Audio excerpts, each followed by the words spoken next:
So as we start, kindly just tell us your names and maybe take us back where you started or how you grew up before maybe we go to rugby now. Thank you. My name is Nyang Leon Odur. Those are my full names. My Christian name is Andrew. It's very much unbelievable. Wanga Kristo mzuri sana. I'm a little boy from a little town called Moroni. That's where it was. I'm from a family of 5, raised by a single mom, mwalimu, anaitwa Nyayueo. Growing up, I was that child who was home alone. Everybody was older than me. So they left pretty early for high school and campus when me was still down there. So I grew up around mom so much, making me a mama's boy. And I used to play handball, funny enough. All through primary, my best sport was handball. I played to the East African level once, and I think to the nationals also. I also loved athletics. I loved sprinting, sana. That was through Moroni Success Primary School. Then I went to high school in Rapogi. That's where a lot changed. Though when I joined in Form 1, I was still playing handball. I played handball through first term, was made the captain through first term. I also joined athletics then. I was racing through the school's 100 meters team, 200 meters, 400, and the relay team. Then it was in Form 2 that I was pushed to rugby by Anthony Uyuki. They were actually impressed by my speed. So there's this one time guys were going for half time, and I think one of the wingers was hurt. So Anto told me, kuja tu, tashika mpira na ukimbie, tunataka tu ukimbie. So when I joined rugby, actually I knew my work was to get hold of the ball and run. That is all I used to do. And I got my name Ndudi guy then in Form 2. So we were a cluster. When we joined, we were a cluster of boys, a group of boys from one class. We were around 4. Jojo Bala, William Ogala, Adrian, and Tindi. We were such a talented squad that when we got to Form 4 in 2017, we broke a lot of records. It was the first time our school got to the regionals in the 15s. Because Kanga school used to beat us. That's how we became friends with Cantona, the famous Eric Cantona. They used to beat us all the time in the finals in the counties. So we never used to make it. But that year we beat them in 7s and 15s. And to date, he's still annoyed. He never accepts that fact. So yeah, that was it. Then while at it, bad things happened. I think I had my first concussion in 2016. Everybody was tired of Leon getting the ball and running. It was very hard to tackle with me because I could utilize space. Every coach who came and worked with us told me I knew how to utilize spaces both in the inside and the outside. So this one time we were playing against Kanga, they found a way how to tip tackle me just past the defense line. And I crashed in fast. It was pretty scary. I think that's how my rugby changed because I remember sitting out for hours and hours, and when I woke up I could not remember most of the things. It was scary. I cried like the whole day when we got back to school. So I was taken for a test in KCSE the next day by Mr. Mokua. He was our coach then. When I went through the CT, everything was normal. The brain readings were normal. So I just came back to school. Then that was in Form 3. I continued playing, but everybody could notice the change. I could not attack space as well as I used to. A lot changed. So I started getting into contact more. My rugby started growing. I started understanding rugby from there. It was not all about pick the ball and run. There was a lot. So while growing at it, I had my second concussion in Form 4 when we were playing. I think we were still playing the counties. No, we were playing the sub-counties. We were playing against Urivi, the home ground. Same tip tackle, but this time I fell on a stone. I fell head first on a stone and I passed out for hours and hours. In fact, everything from that point I was told. My friend Jojo Bala was telling me, dude, you just passed out. You are not getting what you were saying. You reached a point you are not breathing, you are not talking. As you thought you were going, man. So, yeah, that was the second nasty fall. We went for the tests. The reading still came out normal. So I was like, if there's nothing wrong with my head, then why am I having the headaches and all that? Then I kept on playing. So my question is, were the tests being done wrongly, or why is it that everything came out clear? Later, Doc was explaining that the tests were being done immediately after the fall. So they were suspecting that the impact was not showing immediately. It was later, when you look at the tests that were done, when things got worse after the third fall, there were a lot of abnormal readings in my EEG and MRI scans.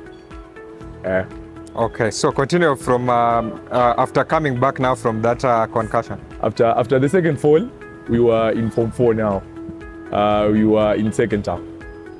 We just come from the 15th. We finished the 15th on a high, finishing position 3 in the region. In position 4, we lost the third place game to this school in KCSE, Cardinal Otunga. Then we went through to the sevens. We started training for the sevens. We were pumped because we'd seen what you can do. We drew with Maseno squad. You know that time, Maseno was a big deal. Brian Aimba was in that squad, and Benjamin Okeyo. Those are my friends. They are still my friends. So drawing with them meant that we had something in us, and we believed. The whole thing was believing. So when we played, we lost no game in the counties. In fact, we conceded no try in the counties. We beat Kanga in the finals again, and we went to the regionals. Funny enough, for the sevens, 2 teams were usually taken for the nationals. So I can't remember the pools, but I remember my game, the highlight of the game, we were in the same pool with Maseno. They beat us in the pools, but we met in the finals again. But the game of the tournament was against Agoro Sare. Agoro was a very formidable side in 2017, I can remember. And when we were walking into the pitch, I had just hurt my eyes against Nyabondo in the quarters, I think. So no one expected me to play. But George told me, do it. All we need you to do is pick the ball and run. Because I remember, playing against Maseno in the groups, they scored 4 tries. Elvis Kadima, I think Brad scored 1, and Benja. But I scored our 2 tries. Because one thing I knew, the confidence I had passed Maseno's defense, knowing my friends were there. I could tell them, Brian, napita hapa kando yako na napita hapo. Benja, napita hapa juu yako na napita hapo. So we beat Agoro Sare pants down, and that was it. Because winning the semis meant we had a straight ticket to the nationals. Then we lost to Maseno, though I was named the man of the match in the final. It was a good game. We went to Mombasa. Everybody was calling us the underdogs, but I also remember in Mombasa in the nationals, we gave all those teams a run for their money. I think I remember Bilda Dogeta. The big names I've seen in the under 20 and the Kenya Simbas right now. Bilda Dogeta, and there used to be Amon Omalo. Amon was there. So I remember playing against Amon in the quarters. That game ended 21-20. And I think that's where we broke Amon's foot. Alikuwa anakanyaga mingi sana. Tukaambia Cloud, huyu kijana sikanyage tena. Cloud alimtackle vibaya, akasijua alifanyana nini uncle. But it was a game. It was a game to remember. We beat Patch. We beat very big names in that nationals. So coming from that nationals, I went back to school. It was a done deal. My rugby days in high school were over. So we were trying to leave behind a legacy and try bring up the newbies. So we organized for a game. Every game's time we train the Form 1s and 2s and 3s. So we organized for a game with them, a week to them closing before we start KCSE. So we were playing. There used to be this tiny boy who wanted to play the scrum half. He was very short. Nobody even wanted him in the rugby field. But we kept urging him to come because most of the 9s we had, Antonio Yugi, Adrian, they used to be very small and very lethal. So we told Toby to show up. Toby came. So I was the one who was with the ball. I'd made a line break. He was the one who was sweeping. So I didn't want to hit him. I decided to go round. But the boy wanted to prove himself. So the same spot, I had my second fall. I tipped tackle, fell down head first. My landing is usually very poor. But yeah, I fell down head first, then that was the worst fall because I remember I woke up 6 hours later. I was in the hospital. I could not remember what happened. I kept on asking George what's going on. Yeah, then things just got worse. I was feeling numb from my legs going down. Yeah, my vision was poor. My memory was poor. So the doctors started doing tests. We first had a blood test. I was under Professor Joey and Dr. Florence at Avenue. So Professor Joey did test. They could not see anything that was wrong. There was no physical damage in the mind, in the brain. There was no physical damage anywhere. But then weeks later, I had missed my exams by then. I remember nilikuwa nalia vibaya. That is KCSE. Yeah. The boys started on third. Your second, I was in school. I passed out when we were revising. That time, my legs were very weak. So I passed out when we were revising. Nikapelekwa St. Monica. Kuna convent church ilikuwa hapo, hospital. So nikaambiwa Mr. Wino, he was our deputy. Akaniambia Leon, I think hapa mali imefika hauwezi fanya mtihani. They were very nice about how they put it. I think I stayed strong, telling myself it makes sense until it hit me that I'm missing my national exams. That means I'm literally stagnated. There's no moving. We are in the unknown era. So I cried. I was moved to Avenue. I was admitted to Avenue on that particular day. I cried. I had very many suicidal thoughts and attempts. I used to overdose myself because everything seemed impossible then. Ilikuwa inakaa nikaa kuna kitu kitaendelea after. So I was in hospital for a while. Slowly by slowly, these guys realized that I had a lot of dead soft tissues in my brain that were, I don't know, it was not a clot, but there were a lot of dead tissues in the brain. So you're firing your brain under any shock. Ilikuwa inanipea seizures. The seizures were, sometimes they were wild, but the wild attacks were attributed to my not being stable mentally because I was disturbed, I was hurt, I was frustrated, all those words you can think of. So yeah, I stayed in hospital for about 3 months. The exams were done. I remember the boys finished their exams and George and a few friends, Benyon, Franco, Dudu, they came straight to the hospital to see me with their parents.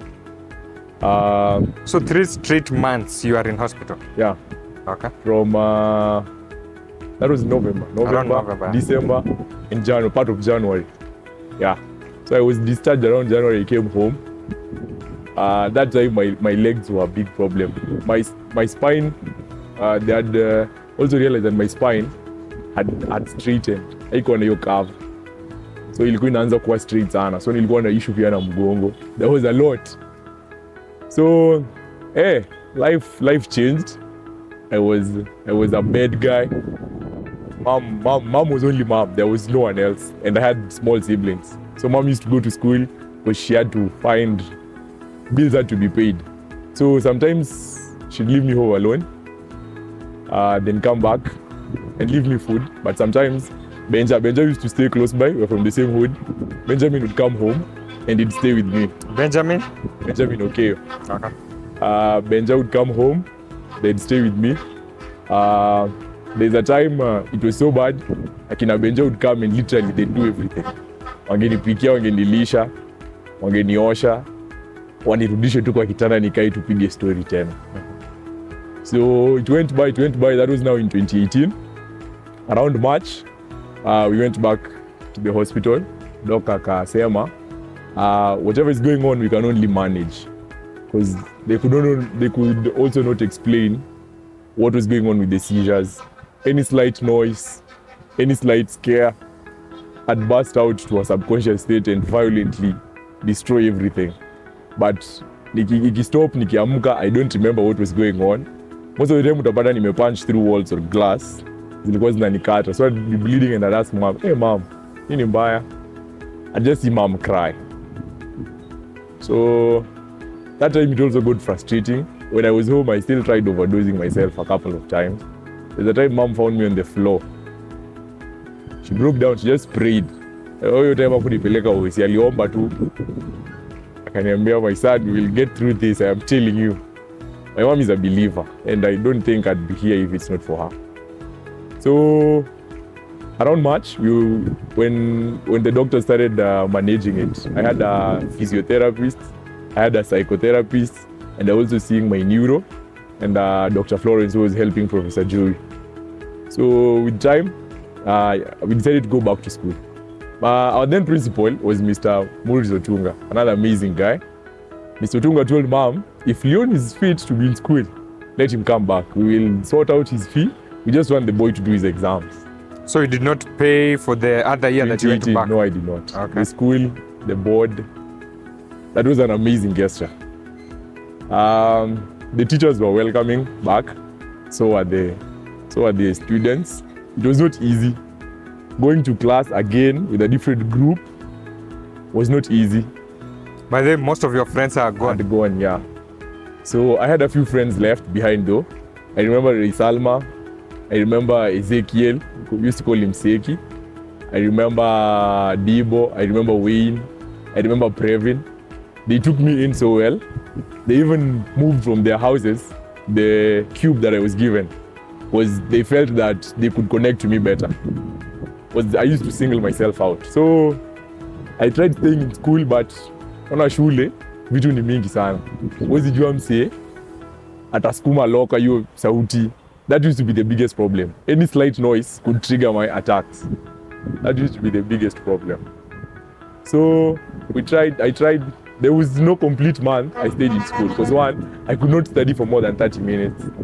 Anytime I could surpass a 30-minute level, kichwa ilikuwa inaniuma hadi nalia. Nilikuwa natetemeka, nilikuwa na fidget, natolewa nje, naekwa sanatoria, mama naekwa chini ya mti. Mama anapigiwa simu, ananikujia, narudi Avenue 1 week, 2 weeks, nimerudi shule. That was the trend. Then Mr. Wino and the principal wakadecide kama kukaa kwa dormitory ya class ni ngumu sana, wanaweza tafuta one of the teachers nikae nao. So I stayed with Madam Babu. She is a French teacher, but I think she's moved from Rapogi. She used to live with the family hapo. So I became part of the family. Another amazing bond. Mwalimu was so nice. Ilikuwa napikiwa. I used to have a particular diet. Kuna times ningeweza kula mafuta. My foods had to be boiled. There was medication to be taken at specific times. I had to be watched. But all this while pia my friends akina Ray walikuwa wanakuja tu hapo kwa compound ya mwalimu wanakaa na mimi. I love singing sana. Na hii sauti yangu mbaya. Napenda kuimba sana. So we formed even an a cappella group. I think the leader at that time was Edrin Finity. Anaitwa Were. Sasa ni rapper mwingine mbaya sana hapo Mombasa. So we'd sing. Music used to give me peace. Still does. So we'd sing, wakichoka wanarudi class. That was the trend. So one question I used to ask them is, guys, are you sure if I sit for this exam this time I'll do it? Literally I can't sit in class more than 30 minutes. And I can't also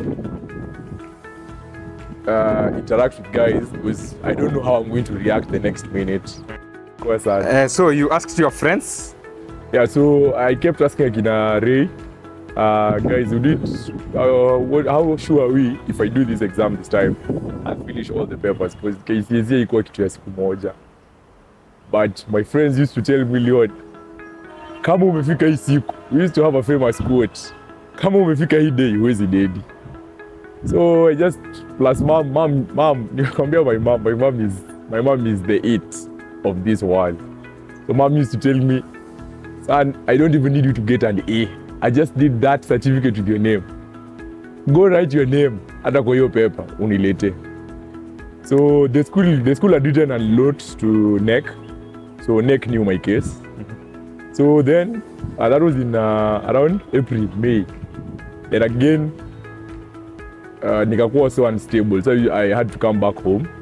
That is the time the late Benjamin passed by. Brayo is my friend. So Brayo told the dad about my story. Then they decided to pass by. They were heading to Shags.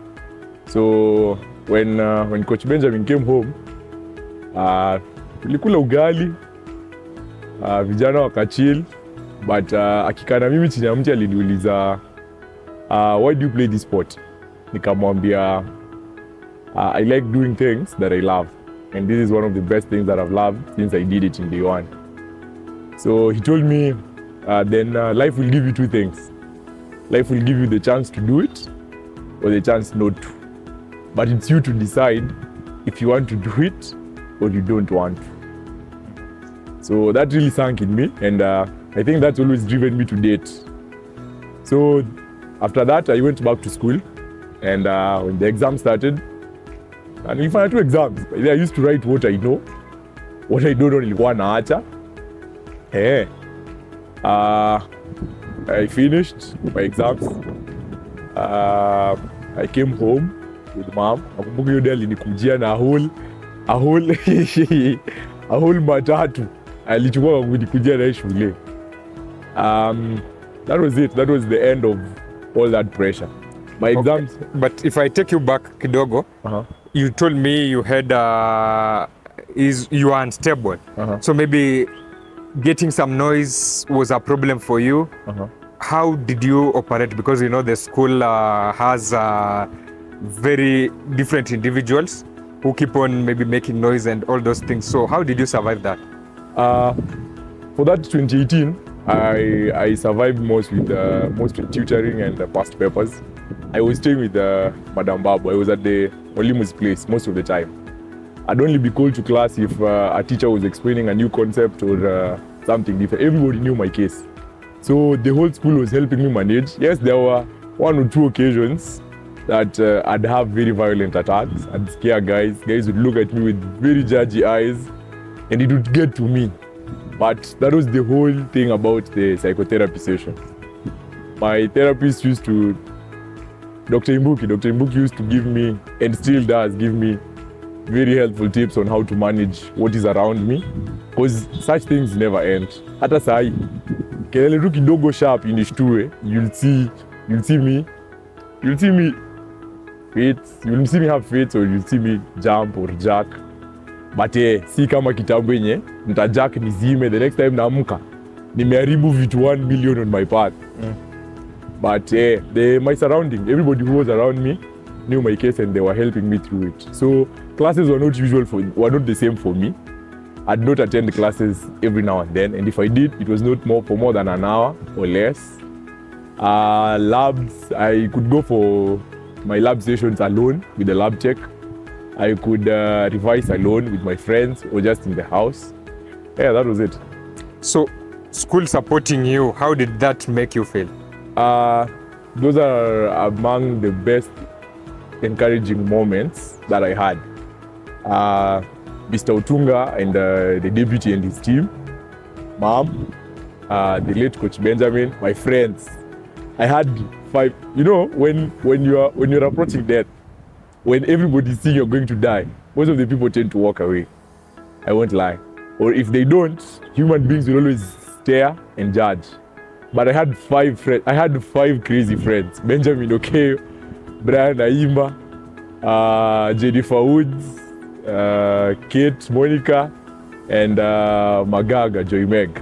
They are all from Kisumu, but sahii wako kila mahali wana hustle. They used to come to the hospital. I could not eat spicy foods, but wangepitia KFC, wanunue kuku, wakuje nayo Avenue. Wakikataza kuingia, wanapigia prof. Prof would tell those guys to let them in. Wanakaa tu hapo around my bed, tunapiga story because I could not move.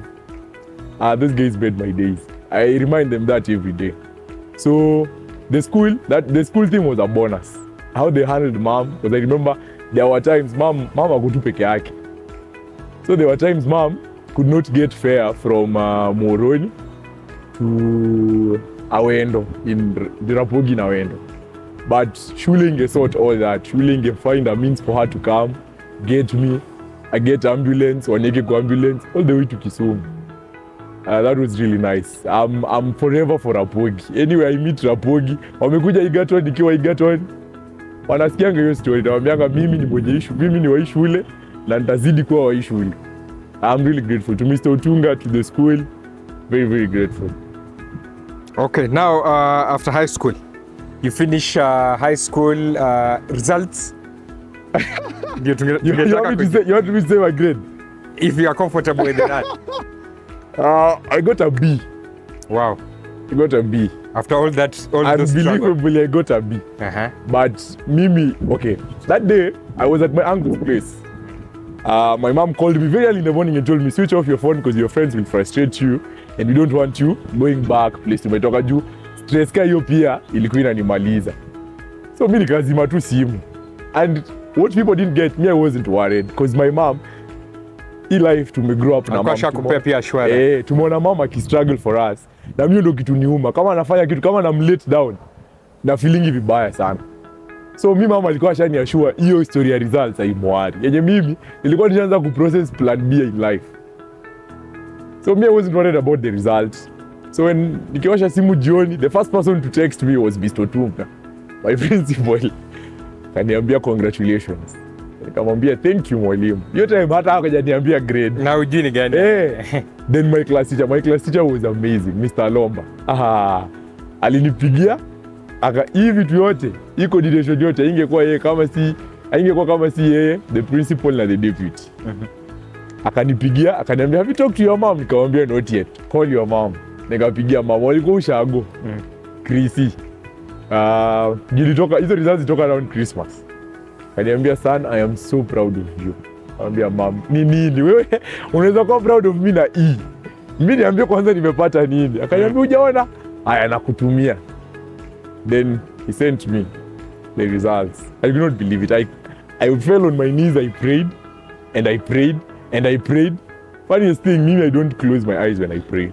That time when I was going through all that, ilifika point by then nilidoubting God. Nikamwambia God, mimi nimefanyanga hata kazi kila kitu right, nafanyanga kila kitu according to your way. Hii mateso hata kama mnasema job, hapana. Hii yangu I'm too young for this. But mom used to tell me, Leon, God is everywhere. Talk to him. I don't want you to close your eyes. Talk to him. Tell him, God, I know you're sitting here with me. This and this, this and this. Give yourself peace. So I prayed, then I called. There's a parent of mine who is I call him a parent because he's also been there for me through thick and thin. He used to be the chairman to our primary school and I told Mr. Vitalis. I remember I texted him that day.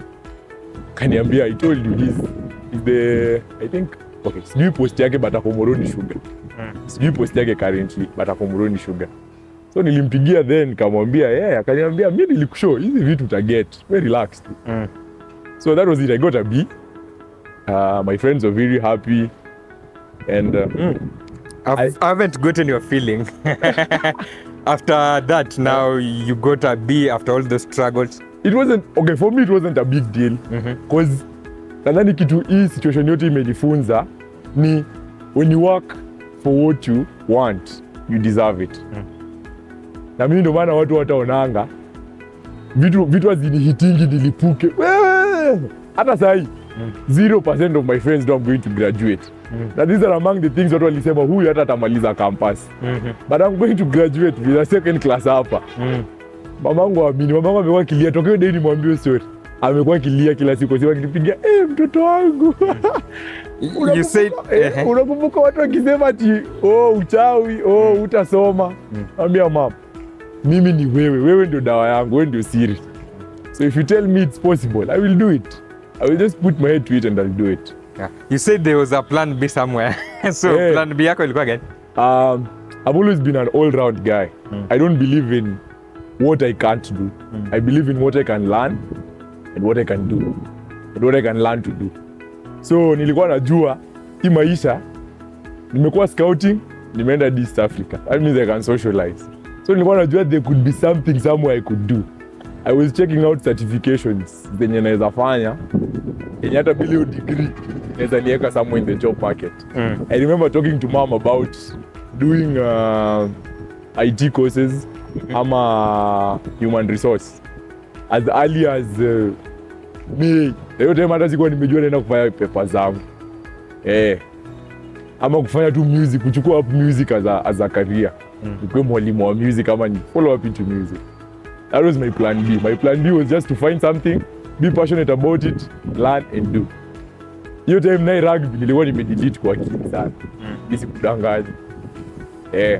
Then funny enough, since I was a child, I've been thinking about criminology. Nilikwambia nafanya criminology.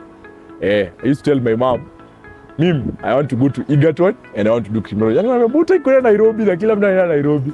Kwa mimi mama, Nairobi maisha ni ngumu. See, my friends had finished in 2017. Nilikuwa nasikia stories zao. Taki. So I was called to Egerton. Nikaenda kufanya criminology huko. Span from hiyo time hadi September nilikuwa tu OC. It was in and out OC, but more of therapy. Nilikuwa naenda physio, nashikwa, miguu zinaanza kukanyaga vizuri. There's a time I was on the wheelchair, there's a time I was on crutches. But hizi zilikuwa zinapoteanga polepole. It went on hadi nikajoin. I remember nilipelekwa shule na kila mtu, mom, my baby sister and my baby brother. We drove to school. Nilifika Egerton asubuhi, everything was done. Wakaniacha huko. So hiyo September nikapigia doc. Nikamwambia doc, niambia there is a slight chance that I can play rugby again. I'm Leon, but you said you don't want anything to do with rugby. Nikamwambia, I know.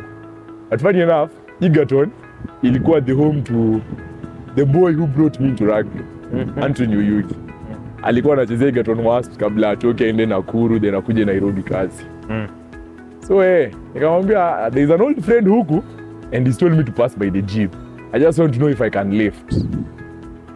Let me tell you, your time nilikuwa 61 kgs.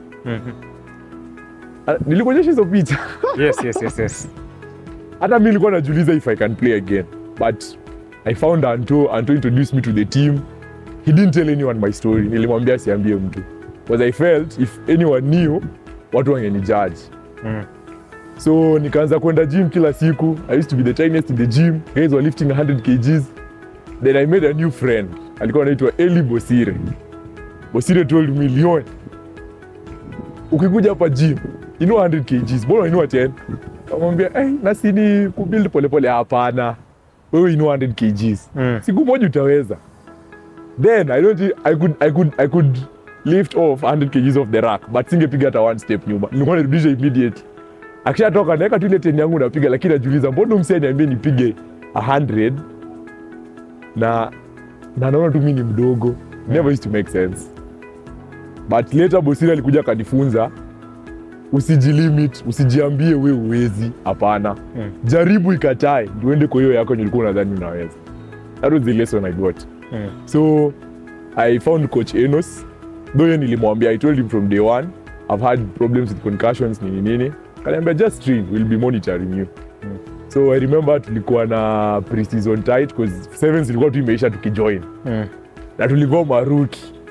So tukakuwa na pre-season tight, short 3 weeks training, tukakuwa na our first friendly against Kabarak. Nikacheza. That was my first time back. After how many years? After 3 years. Kucheza. So I played a push ball, nikasema, it actually works. But then nilikuwa nimemove from my usual position ya 14. Nikakuja back to fullback because alikuwa na feel hapo fullback nilikuwa naweza manage contact. Hapo nataka nikiingia contact mingi. So hapo nika grow new interest. Nini. Nikianza hapo championship game 1 debut against Must. Wewe unajua Must ya time kwanza ndo walikuwa on fire. Walikuwa na kina Tyson Juma. Yaani nilikuwa na whole crew karibu 12 players wamemove from Kabras. So hiyo time tukacheza tu vizuri. I remember we lost, but it was an 18-14 score. Hakuna mtu ali-expect. I had big moments in that game. Nakumbuka coach wetu akisema man of the match. Sikia jina langu nikasema, wazi. So we progressed through the season. Then against it was UOE. No, it was not UOE. It was Eldoret. Against Eldoret. Same tip tackle. Nikaanguka tena head first. Nakumbuka nikiamka sijui ni level wapi, but nilikuwa kwa stretcher katikati ya hallway. Nikainua hivi kichwa nikaangalia left, nikaangalia right, nikasema maduanzi wamenileta wapi? Kaniambia Leon relax, tusha call mom nini. Kaambia ni sawa tu, but mimi sitaki kukaa hapa. Kwa hiyo time nilikuwa nishajijua, nilikuwa naweza jimanage mwenyewe nikiamka. Nilianguka aje, wakaniambia na kichwa. Nimepigia mama, amesema aje mnipe simu. So I called mom, mama ka call doc. The next day walini observe after wameongea na prof. The next day nikaenda home, prof akaniangalia akaniambia, okay, you'll have to keep off for a while. Hiyo time nilikuwa tu kichwa ngumu. Sasa nisha realize naweza cheza. Na hii stuff hainiui. Ndio kila time naanguka, sasa vitu zinarikaa tu. Karudi shule, nikaingia tu gym. I never used to go to the field. Then nikatokea field tena sometime. Nikaanza kurun pole. Within no time nikapigia doc. Nikamwambia kuja tukupime basi. Nikafanyiwa MRI. Akaona results akasema you can go back to playing but no contact. No contact mimi nilikuwa napuuza. Nilikuwa naingia tu game. Cheska akiniuliza uko sawa kweli kucheza, tutapigia doc. Na wapea assurance ya mpigeni tu. Mimi nawaambia niko sawa. Najua. But sasa wafungia ili wasimpigie. The question is, ulikuwa unaelewa the protocols maybe hizo head injuries? Hiyo time nilikuwa najua. Nilikuwa nakaa nje. Concussion yangu nilikuwa naambiwa ni mile ama nini. Naambiwa 2 weeks. Nataka tu nje 2 weeks. 2 weeks kisha naanza kulift. Nikiambiwa 4 weeks, nataka tu hiyo 4 weeks. Hiyo 4 weeks kisha naanza kulift. So hizo ndio nilikuwa nafuata zote by the time I go. So unaweza sema Kenya there are some teams zenye zina follow hizo head protocols vizuri. There are teams that are really strict with it. But kumekuwa na case juzi hiyo tumekuwa circuit. Niliona Billard aliconcuss tukiwa Prince Lou. I think I had a concussion pia then. But coming to the next tournament in Christie's nikaona akicheza. Niliona the officials walikuwa na vuta ni kuvute sana. But I was really glad alitolewa cause coming from someone who's been there, hiyo kitu kikushika chain, si joke. It's painful, it's sad because you get to see your friends play and you can't. Literally you can't. Jusa hizi vitu zimekurestrict zote. So, but now the question is why okay, uliongelea sometime back ukisema watu walikuwa na feel maybe kuna uchawi somewhere. So my question is why is it that concussions ziandame just one person? I don't know. Hiyo part hata mimi sija explainiwa. But from a doctor's perspective, hiyo recurrent, hizo za high school. Hiyo recurrent soft tissue damages. Na aziko zinakuwa given time. Hakukuwa na that protocol to follow then. Ilikuwa naumia narudi field. Hiyo prime injury then. The problem to date sasa. Okay. So before maybe to break kidogo again, what will you tell schools in terms of concussion? Because I don't think schools take injuries seriously. I think this will go to the schools and also to the union. They need to go down there and find guys who can be taught on how to manage this. Because that is all we lacked. Sisi tulikuja kusaidiwa na msee wa Maseno. You see, Maseno had that exposure. Rapogi, in fact, most of the time, Sino tulikuwa unapewa coach wetu ideas of things we see from YouTube. So what I tell the union is they really need to mind kids from down there. If we want to develop them, we also need to mind their health. That means you have to have someone down there who knows what is going on and who can manage such things when they come up from such a young age. Okay. They give you a phone to call your mom. What did maybe mom say? And the doctor, now that this is another concussion? Okay, our mom bringing us up single-handedly, anajuanga what my children want, I will only advise. At least hiyo ndio strategy naona anatumia. Hata kuambia hapana usifanye hii ni mbaya, hapana. Mama atakwambia uko sure, atakuuliza uko sure mara 10. But then atakupea different angle, mbona anajaribu kukuonyesha hii si kitu fiti. So mom used to be very supportive. Yeye alikuwa ananiambia ukitaka kucheza my son, I will be with you, but mind your health because we need you here. So mama aliniambia hiyo time tena, take a break. Take a break. You're just 20, 21. Take a break, you'll play again. So nilimsikia tu, nilifika kwa doc kanisha make up mind. Niliwa doc na atakasirika. So nilifika kanisha sema, doc nimeamua, nitakaa nje kidogo. So I stayed out. Then nilikaa season ikikaribia kuisha. I remember our last game was against, our second last game was against UOE. I booted the winning kick. Game ilisha 14-11. Favorite, napigianga di grandchildren na watu wengine. Then we were playing the quarter, it's really playoffs na UON. Kudetermine kama tunaweza pata chance ya kupanda Kenya Cup. Was the first time actually Liga inajipata hapo tena. Second time in a long time. I was very happy being on such a platform. Lakini nilienda UON tulitandika. Nakumbuka ilikuwa ile break ya COVID. Hatukuwa tumetrain. UON wako hapo wamepiga tizi, sisi tunajiaminia tu. Tuko talented. Tumetoka home. Tumejikusanya 1 week ya runs nini. Tukaenda hapo vitu zikakataa kuwork. Walitunyorosha. Walitunyorosha. So after that nikaenda Nakuru. Anto same Anto aliniambia tulione. Namwambia kaniambia siende Nakuru tujaribu huko. Ambia mbona hapa Egerton naenda tu kugrow si mbaya. So I went to Nakuru, new area cause system ya Nakuru system ya Egerton. So I had to adjust. Coach Festo was very welcoming. Saimo, the TM Hila, the friends I made, Akina Felo, Donda. It was nice. I grew. In fact, game 1 ilikuwa mbaya sana. My debut hapo Nakuru was not fine. It was against Stratham. Hiyo game yote nothing was working. Kicks mbaya. Nini mbaya. Mtu akaachilia huko mbele, Japolo akakuja akanipiga ndo fulani. Ikapata Arigi amekatwa na ngoja. It was not a good show. Monday. Dili check into Monday for 2 Mondays. Wali check into Monday na mimi. So game 2 was Kabras. Mr. kaniambia mimi sitakutoa. I give people chances Leon. Kabras unaanza. Yaani ni saa 3 tunatoka Nairobi. Mimi nishajua game ya next weekend na start. And you know Kabras wako na 100% pale Suguta Valley. So walikuja but walitufeel. They won but hakuna kitu nitaachi kama Chesko kuniambia we've lost but you played. Leo umecheza.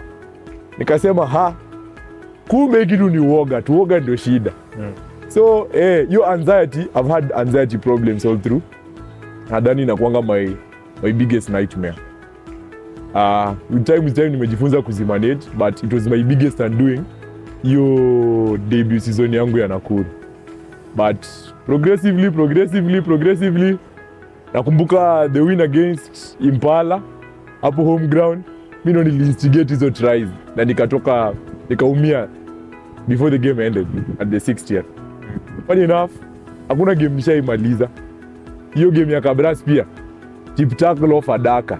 I think I still have the video. That was the last concussion in a while. Tip tackle off Adaka and I had another concussion. But hizi zilikuwa tu mbaya. Nilikuwa nazima 1 minute.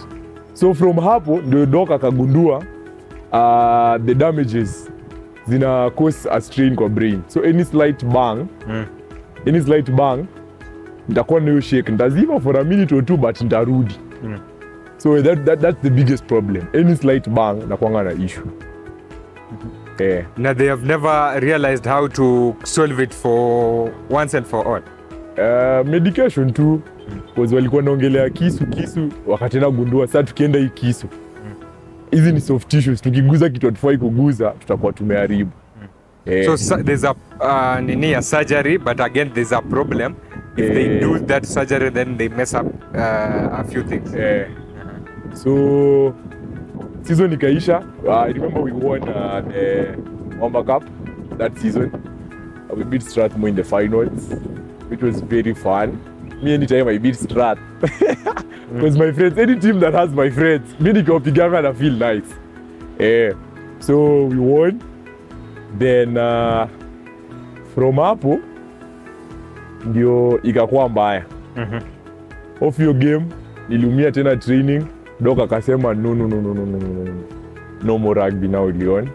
You have to relax because at this point unaenda ku mess up a lot in your body. Maybe you are worried about your head, but sasa siku hizi uoni, masikio yako ni mbaya. So shida zikianza kuwa mingi hivyo tunatulia. So ili get to that point masikio pia na macho zimekuwa affected. So hapo ndio nikasema sawa, basi nitafutie kitu kingine yenye naweza stick na in the game. So actually the first time I tried it out nilikuwa naulizia kazi ya media na watu wa Nakuru. I love writing sana. So I wanted to take up that managing their social media posts handles because hiyo times za Nakuru zilikuwa very dormant. Nilikuwa naona vile teams zina thrive in their social media handles. So nilipea the idea, wakasema wata address wata put it up with the board, then we'll get back to me. So then I never used to train then. So nilikuwa tu shule. I went back to studying because bado nasoma. Kitu hapo Igeto nilikuwa nikisoma. Means all that nikaona the boys in school Igeto naona coach. A lot has been going on with the institution, so hawajai pay keen attention to the team that imekuanga very good side. So walikuwa na issue, mimi nikaambia the boys, mimi niko na idea but lazima mnisupport. Because they were young guys wenye tulikuwa tumeacha huko. So nikawaambia mimi I'll come support you guys because I know I have ideas, 1 or 2 ideas that can help you guys through the season.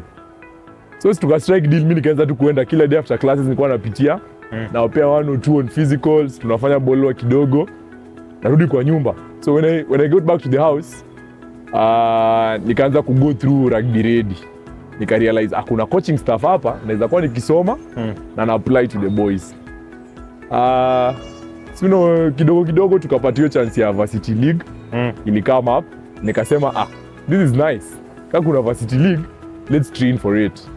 So the department led by Madam Susan then pia walikuwa wanatafuta msee wa kumanage the team because hakukuwa na msee wa department pia alikuwa under your game. Being that the one who was there alikuwa moved to a different institution. So I got close to the department.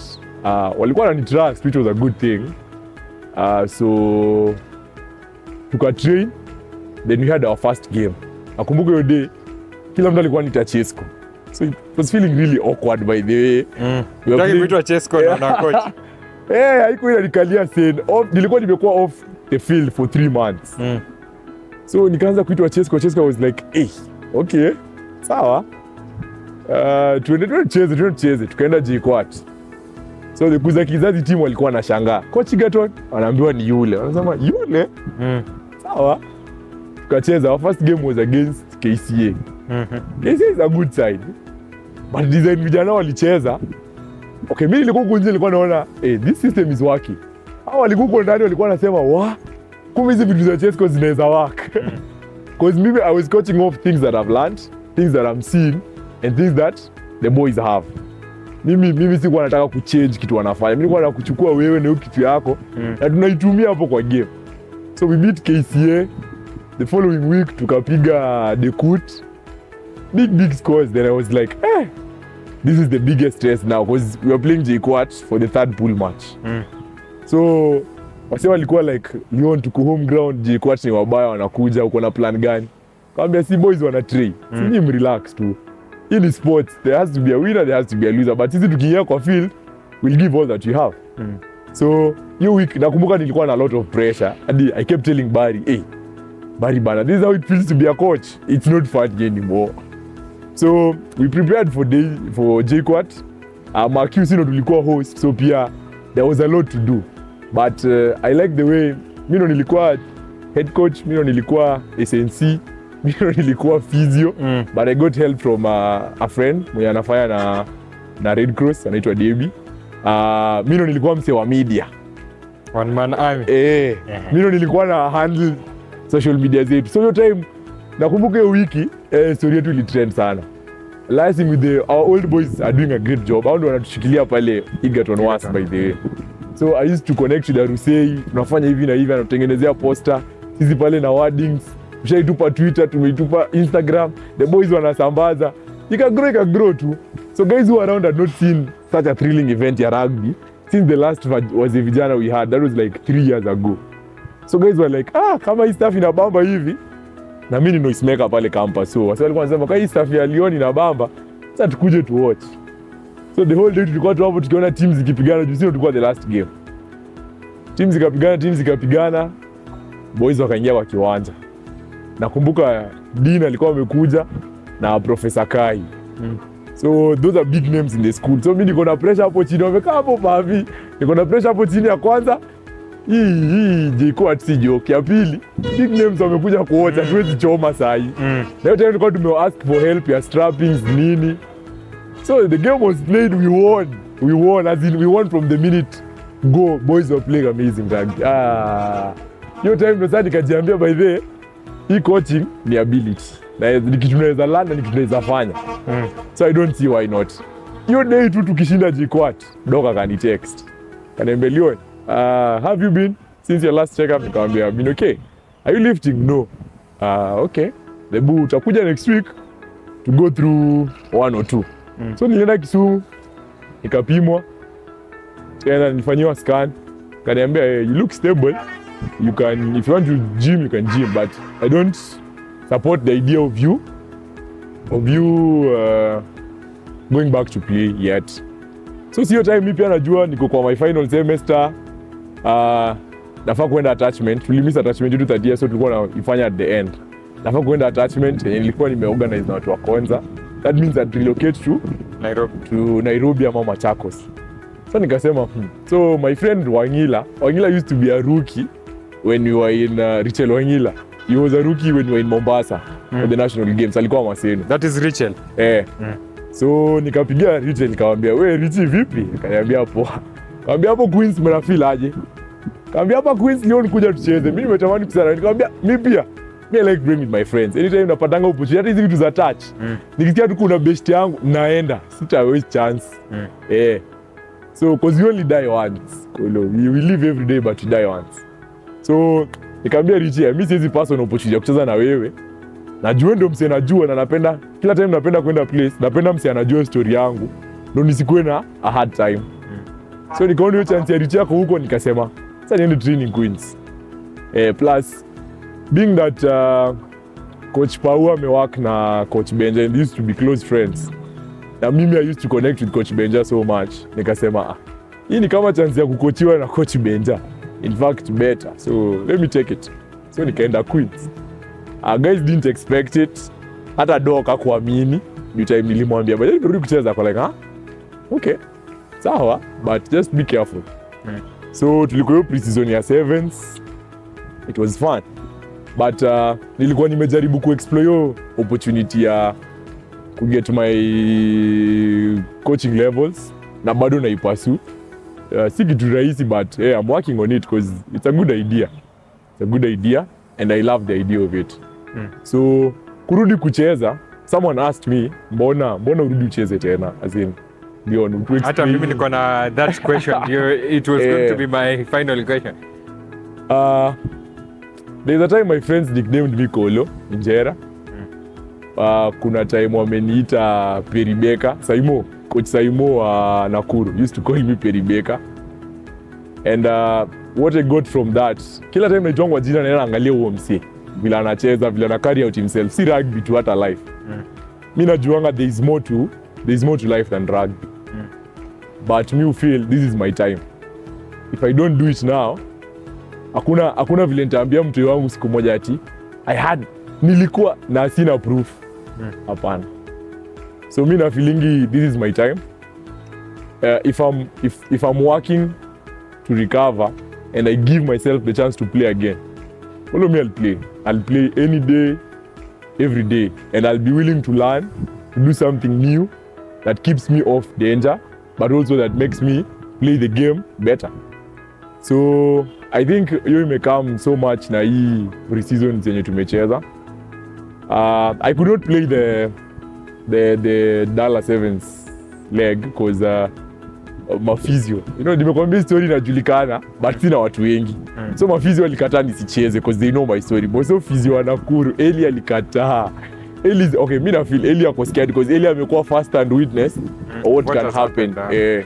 So aliambia wasee, kaa Doc haja approve kijana, msimwache acheze cause kitu kifanyika mbaya, which mimi niliwaelewa. So the best thing I did, I went to Doc, nikamwambia Doc, wewe unaona aje? I can play. Akaniambia under watch, headgear, mouth guard, nini and you can play. So headgear ni expensive. So I went to Coach Pat. Nikamwambia coach, nitafutie headgear ninunue. Nisikudanganye kwa sikuwa na do, but nilikuwa najua ni coach. So hata akinipea with time ningetafuta way to pay him. But Coach Pat alinisaidia headgear yake. Leon, use this, which also namshukuru sana. The first leg in Mombasa, that is Patrice Agunda. Patrice Agunda. The first leg in Mombasa wasn't the best of legs. My day one was shaky. I've always admired Patrick Odongo. He's a boy who knows how to use his pace. Ukimwachia hata kidogo hivi anakuacha. Barikiwa na mbio. Either kuwe na mbio ama amekuacha. So niliingia hiyo game ya Daystar second half. Time ilipata kai yeye alikuwa amecheza wako na scrum. Accused wake ni Floyd, mwenye pia si joke. Those guys know ukiwa team up wanaweza kukumaliza. Mimi nasemanga wao ndio wamebeba hiyo Daystar. Wase wawili bad. So nilimtaka hapo, Nzera akakuja akaniambia Leon, wewe ndio yule msee. But nikakulwa yellow. Nadhani ilikuwa high tackle. Okay, nilifika nilimseat belt. So kapigwa yellow. Then sikucheza the next preceding games. But funny enough, day 2 nilipewa opportunity ya kucheza. Siku start though. Nilistart the last 2 games. But I scored. One thing I believe in is finishing, because all my life nikicheza rugby nimekuwa nikiwekwa kwa hiyo kiwanja ndo ni finish. So hata nikitraining, hata nikifanya nini, idea yangu kwa kichwa inakuwa kama tunashika hii ball, kazi yetu ni kufinish. Kama ni mbaya lazima tu recycle. So Mombasa wasn't the best of legs, but mimi si sulking. Yes, kuna kitu mtu anaweza sema inaweza ni hit. Na mimi pia sitaongea back most of the time. Itani hit na nita smile. But deep down, I absorb na nianze kuwork on it. So from Mombasa, the next was Prince Lu. Nilikuwa nimework on the nitty-gritty. Back to Nakuru sasa. Kila mtu alikuwa na feel hiyo game itakuwa pressure sana. Cause one, your ground, 2, home and all that. There's a lot that happened. Bado day one haikuwa smart. Worst of all, there's some tackle nilichukua, nilianguka vibaya. So personally, I was scared because ilikuwa kuanguka na kichwa tena after a very long time. But nilikuwa na headgear on. So it was just the fear. Hiyo kuanguka na kichwa head first from your tackle ilinifanya nikajifikiria, nikasema hii team niko sasa pia wanaogopa hii story. So nilitoka tu kwa kiwanja na nadhani hiyo shock ilifanya wase wakaona nikaa siko sawa. And I remember TM wetu akiniambia sana. But ilikuwa the fear of the fall. Ilikuwa na imagine, singekuwa na headgear. A lot was going on in my mind. Singekuwa na headgear because nilifeel hiyo impact. Nilikuwa nasema, nimevaa headgear na nimefeel hiyo impact. Then haikuwa joke. That was against CB. And then Prince Lu was a good tour for the team. Then after that we had a TSAP. TSAP same day one. My day ones hazikuangi as amazing. I don't know why. But TSAP day one wasn't good. Tukarudi day 2, look good. Kasema hii imeenda. So Kabeberi was my last shot. So nilirudi nikajikalisha, nikajiuliza by the imebaki leg moja. Kitu nilikuwa hata kufanya na feel kasi sijafanya. But then I spoke to a friend. Spoke to a friend? I spoke to a friend. Akaniambia Leon, nadhani kitu wewe umesahau. Wewe ni mbaya. Wewe ni mbaya in the sense that imagine how many times umepick yourself up na umerudi kucheza. Na any time unacheza wewe ni threat. So nilikaa tu chini tukiapproach Kabeberi. Nikajiambia some hard truths. Nikasema hii inaenda kuwa different. From day one yo Kabeberi, I felt nilicheza for myself. Nilikuwa na a lot of pressure. Tena back to wase watasema nini, wase wataniambia. Hiyo yote niliput aside. The coach, the fans, the friends, family. I played that tournament for myself. Na nikajiambia my goal was one. Every game we played I had to score. And Kolo, every game we played, I scored. First game against Nondis, unfair. Me, I don't understand how we lost, but I know. I don't understand how we lost. They know this game, but I scored. We played against Blood, I scored. Don't tell alikuwa hapo ananiambia Leon, tumejua unaweza kimbia sasa nataka upige mzee asikie uchungu pia. Mkanilishika winga wake hiyo.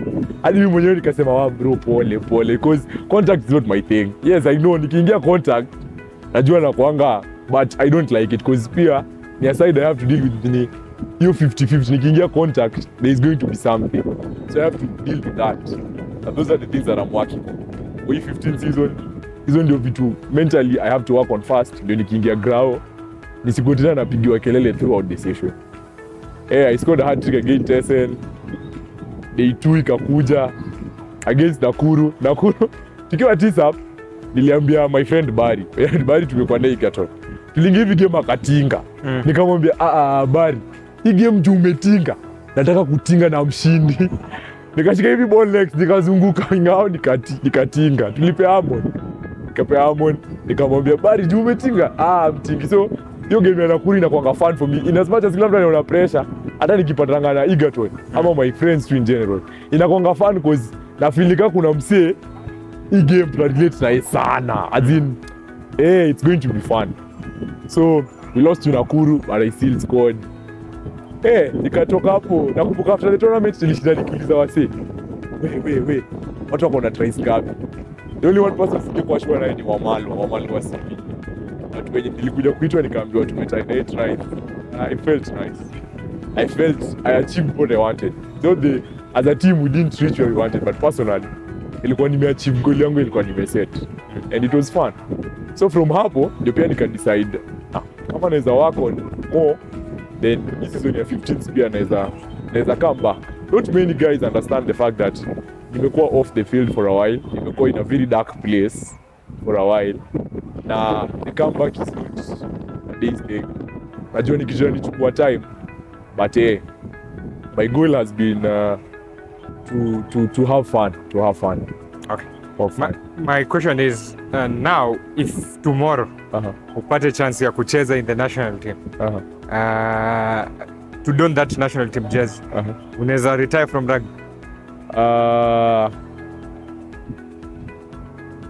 Retire, I won't say yes, but like I've said, one thing I've known, I play this game for fun. I like enjoying myself while playing rugby because I feel the place na find peace sana. Let me tell you a funny story. Matoka, you know Matoka was my desk mate in primary. Na mimi upenda, watu wapendi comparison, but mimi upenda kujianalyze na Matoka sana.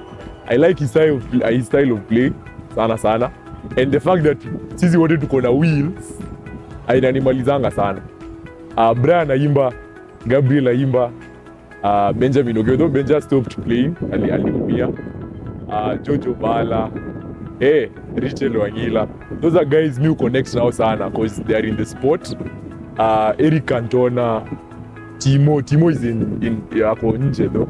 But mi usema, mi nilikuwa nawaambianga to date, one day I dream of a time when nacheza na nyinyi. Na ukiangalia back, hiyo ilikuwa hiyo ni class of 2017. Akina Okwach, akina Zola, akina Umedo. So mi usema it would be extreme fun kucheza in national colors, but it wouldn't be the end of the road for me. Mi na feel ni kama mi naona hata easy touch 5 aside, kuna big stages for those and I'd still do those for fun. But what I know, nikishapata opportunity kaa hiyo, a lot will change. I'd start venturing into a lot more other things. Greatest moment yako imekuwa gani kwa rugby? Kari yangu yote tangu nianze kucheza high school. Ni kucheza na... Or you can break it into two, maybe during high school and after high school.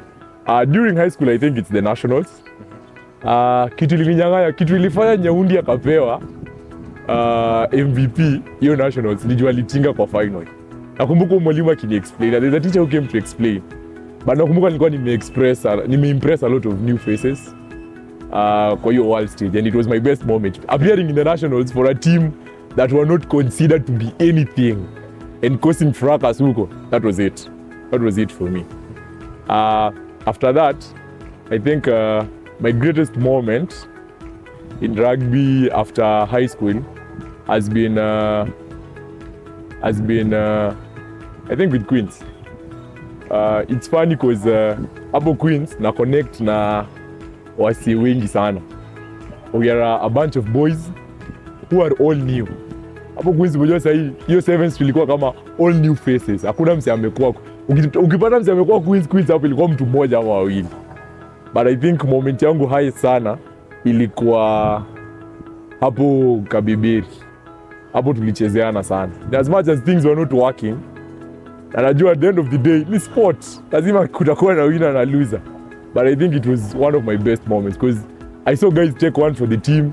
I saw guys take one for themselves because hii moment ni wewe tu unaweza peleka team mbele. It's been my highlight. Hiyo tournament tu yote from day one. Management ilikuwa hapo na sisi, walikuwa wanatupea food, walikuwa wanatupea maji, walikuwa wanatupeleka. Ilikuwa fun. Na you may have several difficult moments, but what moment do you consider the worst sana kwa rugby? I think the worst moment was in Nakuru. I don't think anybody knows this. And it was in Nakuru against Strathmore. You two gave me a debut. I think it's been one of my lowest moments. Because I think nikituli ni hit mentally. Na I think haitaitoka. That's why how I handle my game once, na vile nachukua pressure from the coaches and my mates, imekuwa very different since then. Thanks to therapy. And I think it was one of my lowest. Because nilitoka hiyo game,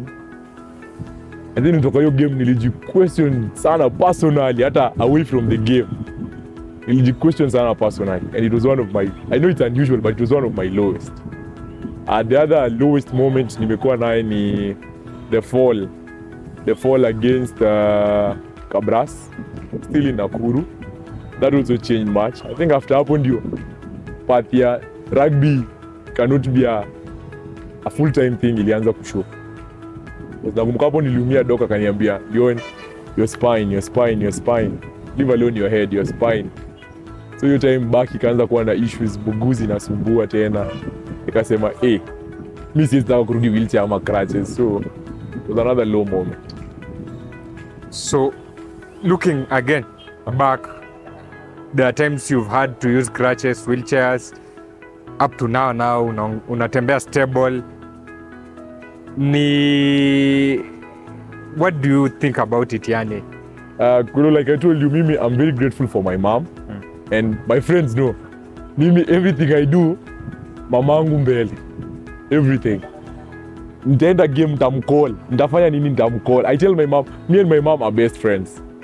And I think I owe her much for this second chance I've had. My mom, nimekwambia kuna time alikuwa amepewa options ya twende tuombewe juu. Hii ni mashetani. Hii ni juju. But mom stuck to all that. Mom is very prayerful. But mom also knows when she needs to see a doctor and tell the doctor what's going on. So, looking back from 61 kgs and not being able to squat, nowadays squatting 200 kgs and walking around with 94 kgs of mass. I think I'm grateful. I'm grateful to mom, to my friends, to my bros. My brothers are amazing guys. Hao ni Kevo could leave work in Nairobi, come home, drive mom to Rapogi, ndo anilete tu hosi, narudi Nairobi. Dom would work his ass off to just get bills going in the hospital. Kuna time tulikuwa na bill ya 500k. Sasa nikwambie fun story. Singeweza dischargewa because of that bill. Na doc alikuwa na feel ni kama environment ya hosi ndo sasa ilikuwa ina break down there. So I understand right now you are on your internship, but in a far place from Nairobi. So how do you manage to train na ku work pia? Yeah, I'm lucky to have a good boss at my side. I've just set out key days where I get the chance to join the team, and I also make time on days that I am free of work. I don't have any load at the office. I make time for the field or the gym. because I know, like I told you before, this is my time. This is my time to play, and I'm not going to skip on it. So you commute from Athi River to Nairobi each and every time you have to train? Yeah, I train for the sevens. I used to have 2 sessions a week, plus the Saturday session. But now for the 15th, I have 4 sessions a week. So yeah, I commute from Athi River to Ngong Road and back. Okay.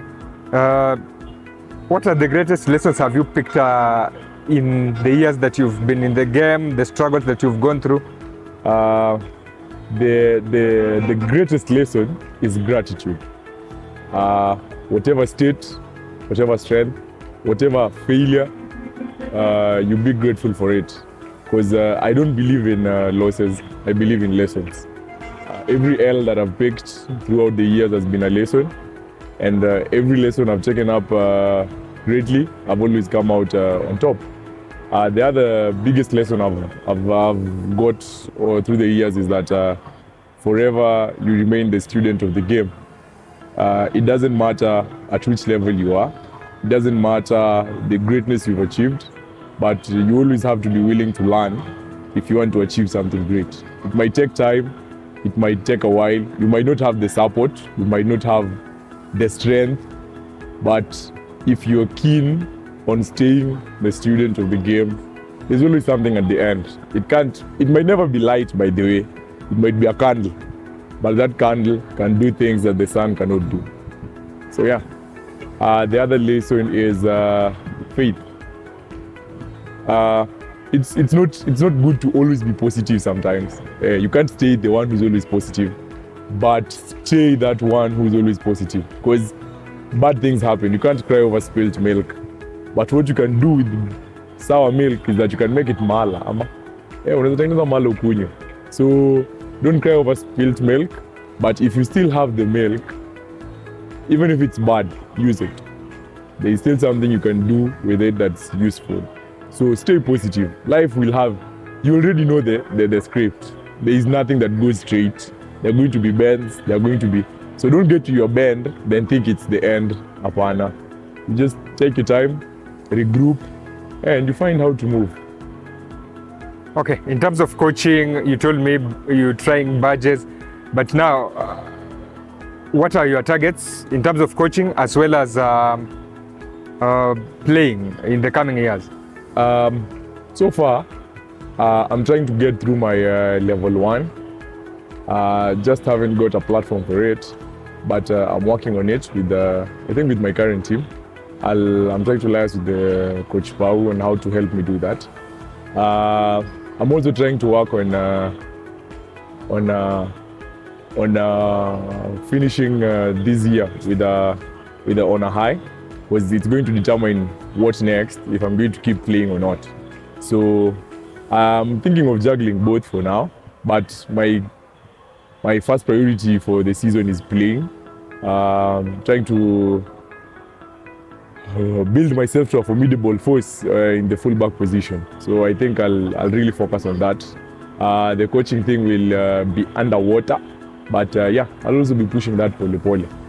There's really no rush to it, because it's my main character, but my play has a lot of main characters. So I'll just see how to juggle and balance both. And where we need to drop one and focus on one, yeah, we'll just drop it and focus until it's up. Okay. Which people are you grateful to kufikia sahi in your career ya rugby? First and foremost, I want to thank God. I'm always thanking God. I don't know what He does, I don't know how He does it, but I believe in what He's doing, and I will stick to that. I'm grateful to my mom. Mom has been there, mom will always be there. She says it, she does it, even when it's tough. I kept telling my friends when we were going for TSAP, mom wasn't okay, and she's not been okay for a while, but nobody knew. And the way I've carried out myself through, nobody has known. But I'm thankful to mom, and if she'll ever see this, mom, no, wewe ndio yule msee na utazidi kuwa yule msee. I'm thankful to, in as much as rugby is concerned, I'm forever grateful to Rapogi, fraternity, the students, the principal, and then the board, the deputy, my class teacher, Mr. Alomba. The guys keep tabs on me to date. That's amazing. That's amazing. I'm thankful to my friends. The list has grown, so I won't put on specifics, but I'm really grateful to you guys. You guys have held my hands, and they know they are, because I always tell them, mi uzuri, mi sifichangi msee, kama unanisaidia, kama unaniudhi pia unaniudhi. Hatuwezi kukuficha, hatuwezi. I'm grateful to Mr. Vitalis. The guy is amazing. He makes an amazing dad to his kids and to us. When I check up, he's doing something nice. Yeah, I'm grateful to Egerton for the opportunity. The playing side, the coaching side, they've brought out the best in me in two different sides. And I think that's amazing. I'm grateful to my family, Kevin, Dome, Willie, Bella, and Austin. You guys are the eights in my life.